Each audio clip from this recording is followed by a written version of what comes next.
Do you feel like you can't say no to your midwife, even though she seemed to be nice in the beginning and she seemed to understand your bodily autonomy?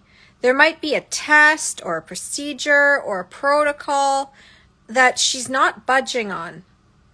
And you might be wondering, what's going on? Is she bait and switching? Is she a midwife? Now, here's the thing. This might just be informed compliance instead of informed consent. What do I mean by that? Okay, so recently inside of a mom group, I was answering this question for a Canadian mom because she wants to decline a test. This is a very routine test. This is one that there's not really a high level of risk if she continues to just stay home. Like if she doesn't have vaginal exams, there's less risk. If her waters don't release, there's less risk. But because of the way that this test, if it came out positive, I'm talking about the GBS test, if you couldn't tell, because of that, she really wants to have her autonomy, and she's worried that if something happens, that they're going to basically take over on her and force her to have her baby undergo a whole bunch of tests after birth if something goes wrong.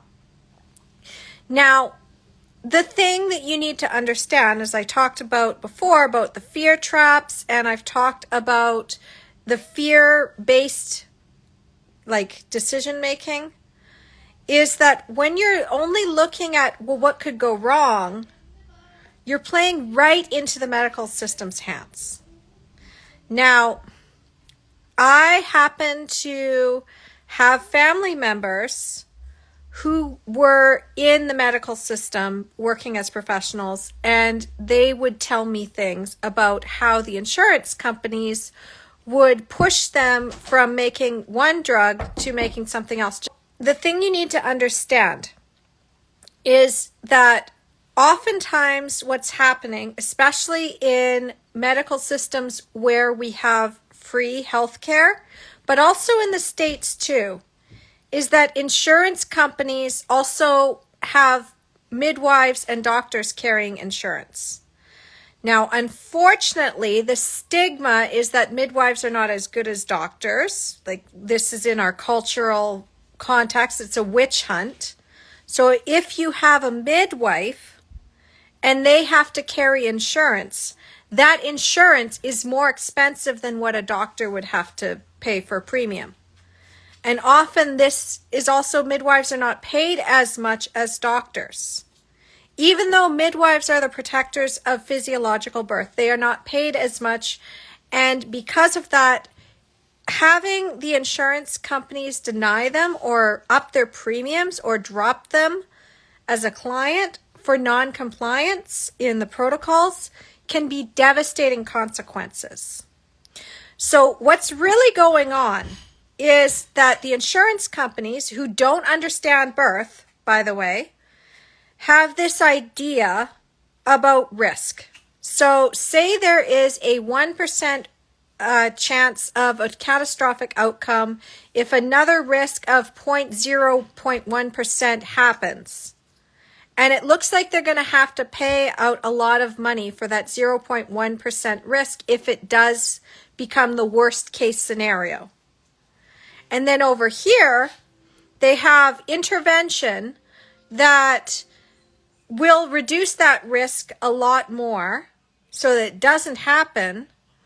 Sure, it's going to give the client a lot of trauma, but we can gaslight that and say that the baby is healthy and you're healthy, so we will basically just get you to agree to that because it seems like a better idea on paper, ignoring the whole trauma and everybody's different and that this might possibly maybe happen. So they're looking at, like, in the terms of like pharmaceuticals. If you were looking at a drug, there's 2 different drugs that your doctor could recommend. And one of them has no side effects and it's better for you, but there's a very, very slim chance that it could lead to death. And over here is another drug that has a lot of side effects, and like you're going to have to take other drugs with it. And like there's like it's like a band-aid for the issue, the symptoms, but it's cheaper from the insurance company, the way they look at it, because that risk of death isn't going to happen. So the same thing in the medical system for maternity care, they really don't want a lawsuit. So the insurance companies will say to the midwives, you have to follow all of the same protocols that ACOG or the SOGC for Canada, whatever the guidelines are, you know, the evidence-based, which is not really evidence, and it's all about like deformed consent, and it's all about hitting everything with a hammer when like you don't need to in the medical system. So they're like, oh, you have to do the C-section, you have to push this induction, you have to push this test. Now, if you as the client say no to that test, or no to that C-section, no to that induction, that your midwife has to recommend, there comes a point where there's a line that is being crossed between what's comfortable for her and what's comfortable for the system, and they are going to start to get afraid because they know that if something bad happens, the first thing that the insurance companies are going to do is investigate, and the administration is going to investigate, and they find out that, oh, wait a minute, this client declined this test. You didn't do your due diligence to tell them the risks, even if they did, and you didn't get their consent for that. So you are now in trouble for not obtaining consent. So instead of recognizing it as like, no, they had full autonomy and they chose this, instead now it's back on them. There's a witch hunt. So when you understand the psychology of that and recognize that there is a line, and everybody's line is different. There are some midwives who really rant and rail against the system and they will do anything to circumvent it. And there's others that will play more by the book. There's some that aren't aware yet of just how deep the rabbit hole goes. And this is the same for doctors too. And everybody has a different line. So when you are choosing to decline a test or a routine procedure, you have to be aware of that line. It's not enough to just have the evidence, and it's not enough to back up that evidence by being like, well, here's an article that says I shouldn't have to do this. It's only like a 10% risk, and I'm okay with assuming that risk, but it's going to come back on them. Even if it's not the worst case scenario that happened, even if it's just like something very minor that needs treatment, the insurance companies are then going to be like, well, why is this minor treatment being added to the thing that we have to pay out? I thought I told you to do this so that we wouldn't have to do that. And by basically having the insurance companies in charge and administration and those who don't understand about birth and are only looking at the bottom line and only looking at the business aspect, this is also the reason why your midwife sometimes has to push an induction even when she truly doesn't believe in it. This is why they have to keep doing those things. They constantly asking you, are you sure? Are you sure? Because they have to do their due diligence. So how does this affect you? Because it's like, okay, I understand the system side of it, and obviously I have no control of that, but you don't have to fight, beg, or compromise. You are not in charge of making sure that everybody else is okay with your birth plan. What you need to do is what I've trained all of my clients who want hands-off births to do, is you have to get past your fear. So you have to get past your fear, and you have to look at all of those worst case scenarios that could come up. So when you look at the risks and benefits, You're not looking through it in the lens of, should I do this? It's like, I've already made my decision. I already know that I'm not doing this unless something else comes in. I have my hard lines in the sand, but if this thing happens, I have a plan for that. I've already worked through that fear. I'll be okay if that thing happens. Yeah, it'll suck, and I'll be okay because I've already kind of used the mental idea of how I'm going to handle it.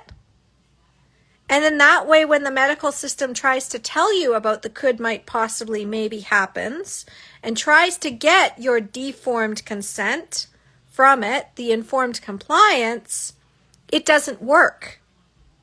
Because they've lost their strongest, most powerful tool, their weapon, against you, because you've gotten past all your fear and you've already made your plan.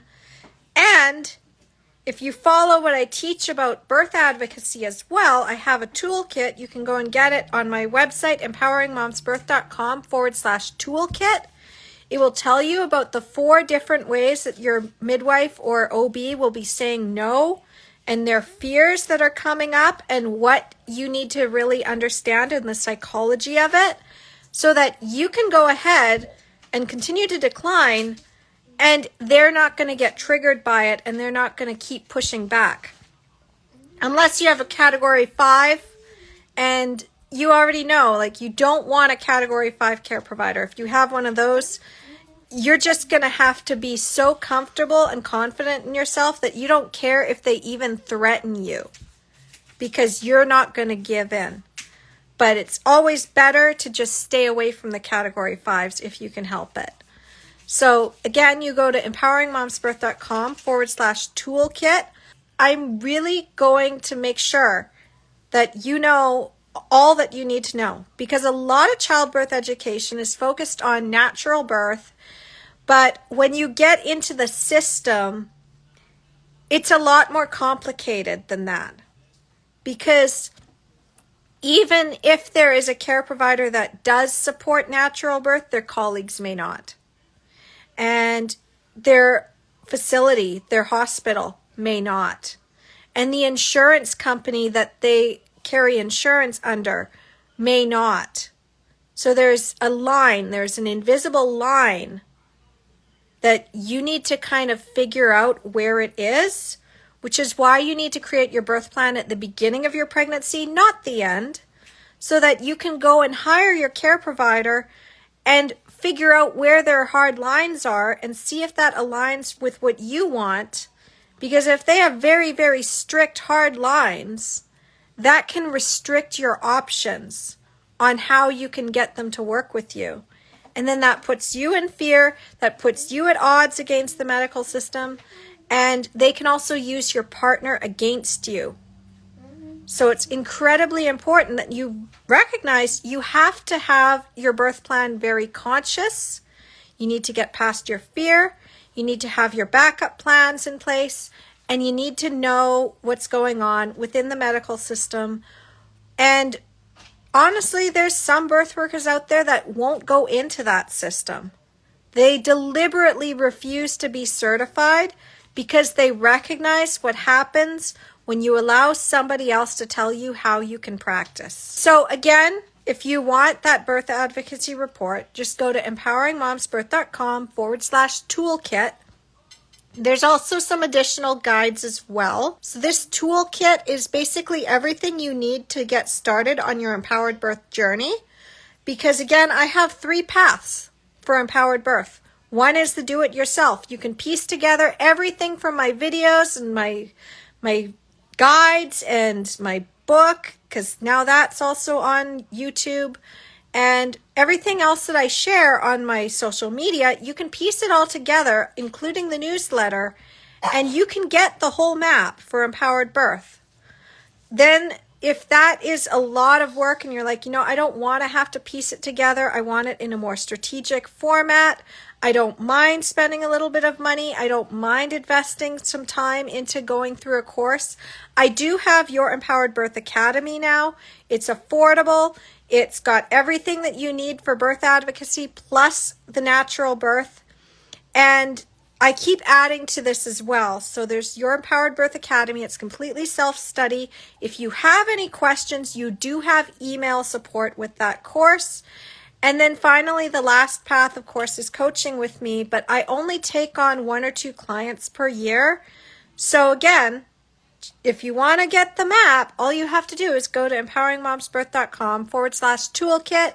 That'll get you everything you need. You'll get the email series that will help you understand the empowered birth method. You will get more resources as well, in addition to what you get in the toolkit. You'll get on the newsletter, so you'll be updated every time I put something new out, including mini guides and things that I just create, and you'll be the first to test it. All right. So again, empoweringmomsbirth.com/toolkit. I hope this was very valuable for you. I hope this gave you some insight into the medical system.